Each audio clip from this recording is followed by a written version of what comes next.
14 सितंबर को, आगामी 14 सितंबर को भारत और पाकिस्तान का मैच होने वाला है। कितनी शानदार यारी दोस्ती है ना भारत और पाकिस्तान की, है ना। एक तरफ तो पाकिस्तान हमारे आतंकवाद फैला रहा है, अभी खुद ही नहीं के शब्द से टेरर और टॉक एक साथ नहीं होगी, आतंक और बातचीत एक साथ नहीं होगी। अब आतंक भी हो रहा है और बातचीत भी हो रही है और साथ में क्रिकेट भी खेला जा रहा है। कितनी दोगले लोग हैं यार, कितने दो रंगे लोग हैं भाई साहब, इनके तो रंग समझ में नहीं आते, कैसे कैसे इनकी क्या हालात है, इनके समझ नहीं आती इन लोगों की। तो आप नहीं चाहते हैं कि मोदी जी पाकिस्तान को डरा के रखें? डरा के रखना एक अलग चीज़ होती है सर, डरा के रखना के डरा हुआ तो पहले से ही है, डरा हुआ कब नहीं है पाकिस्तान, ये बता दो।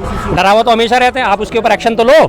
जब जनता आपके साथ है, मेरे साथ 50 लोग खड़े हुए हैं, शर्मा जी आप एक्शन लो, और फिर मैं कायरों की तरफ पीछे हट जाऊँ तो फिर मेरा क्या फ़ायदा सर, मेरा क्या फ़ायदा। फिर मैं कहता हूँ भाई मैं चलो मेरे साथ चलो, मैं आज उसे ढा दूंगा, मैं आज उसे गिरा दूंगा, सारे लोग जितने मेरे साथ खड़े हैं सब चलेंगे, चलो शर्मा जी। वहाँ जाके जब एंड टाइम पे मैं पहुँचूँ, अच्छा भाई तुम जरा खड़े रहो मैं उधर आया, ये मेरा मकसद नहीं था, मेरा तो सिर्फ वोट लेना मकसद था। तो ये फिर जनता को बेवकूफ़ बनाने वाली बात है ना। अभी ये बिहार की रैली में गरजे थे ना, सबसे पहले पाकिस्तान को नेस्तनाबूद नाबूद कर देंगे, उसे नाको चने चबवा देंगे और उसको हम औकात याद दिला देंगे। इस बार पीओके हमारा होगा। तमाम मीडिया चैनल की तो खैर बात ही क्या करें। पाकिस्तान का कराची हमारे कब्जे में था, इस्लामाबाद हमारे कब्जे में था, लाहौर हमारे कब्जे में था, सेना हमारी वहाँ तक पहुँच गई थी, आसिम मुनीर को गिरफ्तारी दिखा दी थी, बस वो मीडिया का हवा। और इसके अलावा तो वास्तव में तो कुछ है नहीं ना। असलियत क्या हुई, असलियत वहीं की वहीं है। आज फिर से एक चर्चा चल रही है कि जो उस वक्त के जो आतंकवादी थे, आज उनमें से 3 को मार गिराया गया। अभी पता चलेगा आने वाले टाइम में वो वेरीफाई होते या नहीं होते। जैसे पहले दिया ये 4 लोगों की फोटो तो जाहिर करती थी, सबको दिखा दिया ये 4 आतंकवादी थे। बाद में बीबीसी ने उसका फैक्ट चेक करा तो पता चला ये तो किसी और आतंकवादी है, वो आतंकवादी थे ही नहीं। इनके स्केच तो उनसे मेल ही नहीं खाते। तो अभी भी आज भी वही हाथ होगा कि वो 3 आतंकवादी मारे गए। इसी तरह से हाफिज सईद को और ये याकूब मेमन को, और इससे पहले 3-4 आतंकवादी कितनी बार मार दिया इन्होंने, कितनी बार मार दिया। हमले में मारा गया, उसके बाद वो पता चलता फिर निकल के आ गया। कोई हालत अब वो नहीं है। टाइगर मेमन को कब से मार रहे थे, टाइगर मेमन के, और उसको आप ये देखिए दाऊद इब्राहिम कब से पकड़ के ला रहे हैं, 2014 से पकड़ के ला रहे हैं दाऊद इब्राहिम को। आज तक आया 11 साल में, हर बार यही खबर चलती है दाऊद इब्राहिम पकड़ा गया, दाऊद इब्राहिम पकड़ा गया। यही चीज़ है। पीओके लेने से किसने रोका? किसी ने नहीं रोका। पीओके लेने से इनकी हिम्मत ने रोका, इनके पास जिगरा नहीं है सर। बात करते हैं ना, वो मुझे बार बार वो सन्नी देओल की फिल्म का एक डायलॉग याद आता है, वो चड्डा वाले के साथ वो उसकी कुछ बहसबाजी हो रही होती है, कुछ वो चाकू या पिस्तौल निकालता है कि ये खिलौने बाजार में बहुत बिकते हैं लेकिन इन्हें चलाने का जिगर जो है वो बाजार में नहीं बिकता। तो वही चीज़ यहाँ मोदी जी के साथ लागू होती है। भाई साहब जिगर कहाँ से लाओगे? हमारे पास कितनी कम सेना थी 71 में, कितनी कम थी। आज के मुकाबले तो चौथाई भी नहीं थी, लेकिन उसके बावजूद भी हमारे पास संचार साधन पूरे नहीं थे, हमारे पास हथियार पूरे नहीं थे। आज के मुकाबले चौथाई थे, उसके बावजूद भी पाकिस्तान के 2 टुकड़े कर दिए थे। और अमेरिका जैसी महाशक्ति उस वक्त भी महाशक्ति था, निक्सन ने बोला कि अगर आप नहीं रोकोगे तो मैं 7वां बेटा भेज रहा हूँ। खुली धमकी दी थी, खुली धमकी देने के बावजूद भी एक्शन पूरा करा गया, पाकिस्तान के 2 टुकड़े करेंगे। ये जो जिगर होता है ना, ये आगे बढ़ने की प्रेरणा देता है। विपक्ष वाले कह रहे हैं कि ट्रंप के आगे 56 इंच की छाती 56 इंच में बदल गई। 56 इंच में नहीं बदली, 5.6 में। बीच की दशमलव भूल गए, वो दशमलव का आविष्कार भी भारत में हुआ था।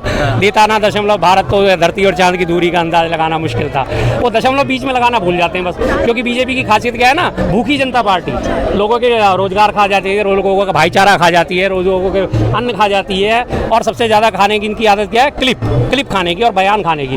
बयान कोई कुछ और देता है, ये बीच में खा के बीच में से अपने मतलब का बयान निकाल के उसे वायरल कर देते हैं। तो ये 56 इंच नहीं है, उसके बीच के जो पॉइंट है दशमलव, ये उसे खा जाते हैं, दशमलव को खा जाते हैं, ताकि इनके पेट में कुछ तो जाए, तब जाके कहते हैं 56 इंच। वास्तव में 56 इंच दिखाओ सर, 56 इंच का सीना। हम सारे भेदभाव बुला के, सारे राजनीतिक मतभेद बुला के आपके साथ खड़े थे।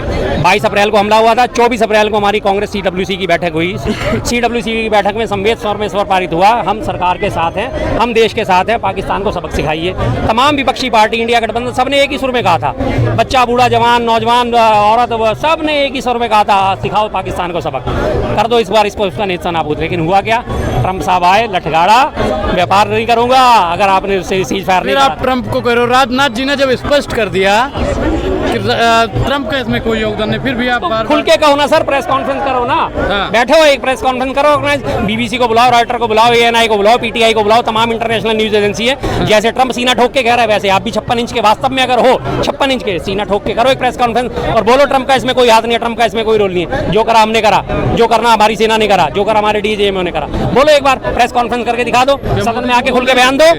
बिल्कुल नहीं बोल सकते, नहीं बोलेंगे मोदी जी, देखना 56। बिल्कुल जी, हम भी यहीं होंगे, आप भी यहीं होंगे, नहीं होंगे, वो नहीं बोलेंगे वो। शर्मा जी, उन्होंने कहा कि सीज फायर रुका नहीं है, जिस दिन पाकिस्तान फिर उंगली करेगा उस दिन फिर मारेंगे। अरे सर, ये तो सालों साल से हम यही बातें सुनते आ रहे हैं, जिस दिन उंगली करेगा फिर मारेंगे, जिस दिन उंगली करेगा फिर मारेंगे।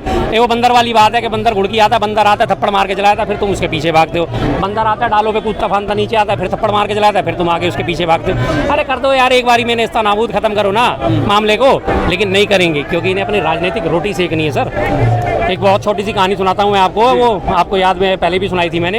एक गांव में एक हकीम था, उसके पास एक वो कसाई आया कि जी साहब मेरी आंख में बड़ी परेशानी है, मेरी आंख में देखो क्या हुआ है। उसने कहा ठीक है, दवाई डाल के उसको ठीक करके भेज दिया। अगले दिन ही वो कसाई दोबारा आया दिखाने के, कल दोबारा जी वो कसाई था वो, तो इसलिए वो हकीम साहब के लिए गोश्त लेके आया। 4-5 दिन तक ये सिलसिला चलता रहा, रोज आता था दिखाता रहा, रोज आता था दिखाता था, रोज वो गोश्त लेके आता था हकीम साहब के लिए। एक दिन हकीम साहब को जाना पड़ गया गाँव छोड़ के, बेटे को बोल के बेटा वो जो भी आए मरीज आए उनको देख लेना। जैसी वो कसाई आया उसने देखा जी मेरी आंख में प्रॉब्लम, उसने गौर से देखा हड्डी का मामूली सा टुकड़ा उसकी आंख में धंसा पड़ा था। बेटे ने जो है हड्डी का टुकड़ा निकाल दिया और उसे दवाई देके वापस भेज दिया। अगले दिन हकीम साहब वापस आए, उन्होंने कहा लाओ खाना, खाने में वही दाल चावल। अरे आज गोश्त नहीं है, नहीं आज गोश्त नहीं है। क्यों आज वो कसाई नहीं आया? कि नहीं सर आज वो कसाई नहीं है। क्यों सर? वो उसके बेटे ने जवाब दिया कि पापा वो कल मैंने ना ऐसे वो आया था दिखाने, उसकी आंख में हड्डी का टुकड़ा पड़ा था, वो मैंने निकाल दिया ठीक कर दिया तो अब वो नहीं आएगा। कहता अबे बेवकूफ आदमी, उसी की वजह से तो हम एक हफ्ते से गोश्त खा रहे थे। अगर तूने हड्डी का टुकड़ा ही निकाल दिया वो हमारे पास क्यों आएगा गोश्त देने? तो ये राजनीतिक गोश्त खाने का काम बीजेपी करती है। ना ये पीओ के वापस लेने वाली, ना ये घुसपैठियों को भगाने वाले, ना ये किसी और किस्म का कोई भी काम करने वाले। सिर्फ आग जला के रखेंगे। जैसे बीलवर की खिचड़ी थी, आग यहाँ जल रही थी, खिचड़ी वहाँ थी। आग जल रही है, खिचड़ी बन रही है, आग जल रही है, खिचड़ी बन रही है, आग जल रही है, खिचड़ी बन रही है। 2 करोड़ रोजगार देंगे, 100 स्मार्ट सिटी बनाएंगे, किसानों की आय दुगनी करेंगे, और उसके बाद क्या कहता काला धन वापस लाएंगे, 15-15 लाख सबके खाते में आएंगे। सब चीजें आएंगे आएंगे आएंगे। जब तक वो देते रहेंगे, गोश्त खाते रहेंगे। जिस दिन इनका गोश्त बंद हो जाएगा, जिस दिन सरकार बदली उस दिन इनका गोश्त बंद हो जाएगा, तभी इन्हें पता चलेगा आटे दाल का भाव। शर्मा जी कितने एयरक्राफ्ट गिरे, कितनी सेना उधर की मारी गई? जी जितनी मारी गई, ज़्यादा से ज़्यादा मारी गई, हमें बहुत अच्छी बात है। खुल के जानकारी देना हमें कि हमने उनके कितने लोगों को मारा। वो कहते हैं हमने 9 एयरबेस तबाह करे, हमें बहुत खुशी है। हमें देखिए जो हमारे दुश्मन है उसको हम माकूल जवाब दे रहे हैं, उसे मुंह तोड़ जवाब दे रहे हैं, हमें इस बात की बहुत खुशी होती है, कोई समस्या नहीं है। लेकिन जो पीछे ट्रंप ने भी कहा कि एयरक्राफ्ट गिरे, 5 एयरक्राफ्ट गिरे। अब वो 5 एयरक्राफ्ट किसके गिरे? ट्रंप का या क्या डोनाल्ड ट्रंप का जब साफ हो गया तो अब ट्रंप बाद में फिर ला रहे हैं। क्यों बोल रहा है वो बीच में चौधरी? जब अगर हमारा ही मसला है तो वो बीच में चौधरी क्यों बन रहा है? उस चौधरी को जवाब क्यों नहीं दिया जा रहा? एक तरफ आपको विश्वगुरु, अभी एक देखिए सबसे हंसी की बात मैं आपको बताता हूँ। अभी 2 दिन पहले एक वो अप्रूवल रेटिंग जारी हुई है जिसमें मोदी जी को 75% रेटिंग के साथ विश्वगुरु माना गया है कि 75% लोग जो है मोदी जी को पसंद करते हैं। अब दुनिया की आबादी आज है कम से कम 825 करोड़। उस 825 करोड़ में वो एक मॉर्निंग कंसल्ट नाम की संस्था है जो उसके आंकड़ों के हिसाब से अगर हम चले तो वो 5000 लोगों पे सर्वे करती है, सिर्फ 5000 लोगों पे। उन 5000 लोगों में से अगर 3000 या 3500 लोगों ने मोदी जी के पक्ष में बोल दिया तो इसका मतलब मोदी जी 75% अप्रूवल के रेटिंग के साथ अप्रूव हो गए। 825 करोड़ की आबादी में और मात्र 5000 लोगों से सैंपल सर्वे लिया जाए। वो सैंपल सर्वे जितने लोग यहाँ खड़े हैं, खुला चैलेंज देता हूँ, किसी के पास कोई मॉर्निंग कंसल्ट का कोई फोन आया हो तो बता दीजिए। एक वो हर बार एक झूठी सी जारी कर दिया था, अरे मोदी जी तो 75% रेटिंग के साथ विश्वगुरु हैं। भाई 75% रेटिंग के साथ विश्वगुरु तो दिखाओ ना, विश्वगुरु वाला काम। बार बार नेहरू जी को कोसते हो कि अक्साई चीन दे दिया क्योंकि नेहरू जी ने कहा था ये बंजर जमीन है। आप नेहरू जी को कोसते हो, आप लेके आओ, दिक्कत क्या है? लाओ ना, हम तब आपको मानेंगे कि हाँ पर नेहरू जी से आगे हो। एक चीज़ आजकल और रोज प्रचारित करी जाती है, लगातार शासन करने में मोदी जी ने इंदिरा गांधी जी को पीछे छोड़, वही दिखा रही है, इंदिरा गांधी जी को पीछे छोड़ दिया, जबकि इंदिरा जी का शासन 5500 दिनों का था करीब करीब। मोदी जी ने भी 4078 दिन ही पूरे करे हैं। 11 साल के बाद वो दोबारा से रिलेक्ट हो गए, बीच में गैप आने के बाद दोबारा आई थी। आप दिखाइए, आप उनसे बराबरी तो कर रहे हैं, उनके जैसी एक बराबरी हमें भी करके दिखा दीजिए। जाके पाकिस्तान के 2 टुकड़े करे, इस बार आप भी पाकिस्तान के 4 टुकड़े करा दीजिए। कराची, सिंध, बलूचिस्तान, पाकिस्तान में सिंध और ये लाहौर कर दीजिए, इस्लामाबाद को अलग अलग। कर पाओगे? नहीं कर पाओगे। लेकिन आपने राजनीतिक गोश्त खाना है, इसलिए इस मुद्दे को जिंदा रखेंगे। राहुल जी क्या बोले क्यों नहीं और विपक्ष के लोग हंगामा क्यों नहीं किए? पक्ष बोल के चला गया, पक्ष बोल के चला गया। पक्ष बोल, जब सर मैं आपसे बात करे जा रहा हूँ, आप ही माइक लेके निकल जाओगे तो फिर मैं क्या बोलूँगा? न कारखाने में तूती की आवाज़ क्या फ़ायदा होता है? जब वहाँ पे बोलने का मौका है, सत्ता पक्ष के लोग आए, हंगामा करा, बोल के वो तो निकल लिए। तो राहुल गांधी जी किसको सुनाए बात?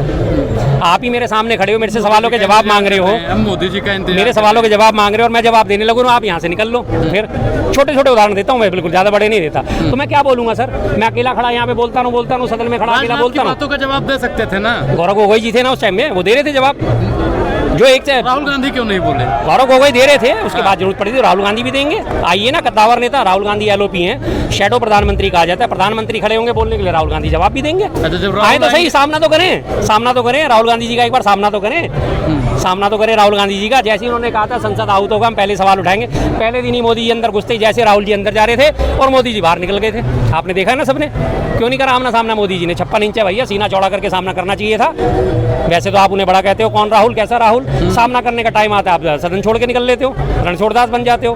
अब फिर आएंगे, फिर देखते हैं कितना सामना कर पाते हैं राहुल गांधी जी का, हमें भी इंतजार रहेगा। सामना कर पाएंगे? मुझे नहीं लगता, बिल्कुल भी नहीं आएंगे वो सामने, क्योंकि उनके वहाँ पे चहेते पत्रकार नहीं होते, वहाँ पे उनके चहेते वो फिल्मकार नहीं होते जो उनसे पूछते हैं आप आम काट के खाते हैं, चूस के खाते हैं, आप जेब में बटुआ रखते हैं या नहीं रखते हैं, आप टॉनिक कौन सा पीते हैं, ऐसे सवाल वहाँ पे संसद में उठेंगे नहीं। संसद में उठेंगे कड़े सवाल, करारे सवाल, उनका जवाब उनके पास होता नहीं है। टेलीप्रॉम्प्टर सामने नहीं होता, सबसे बड़ी दिक्कत तो मोदी जी की एक और भी है, टेलीप्रॉम्प्टर नहीं होता सामने, तो जो बोले तो बोले क्या, कहीं तो कहीं क्या, इसलिए वो भागते हैं। जी शर्मा जी, धन्यवाद। Thank you.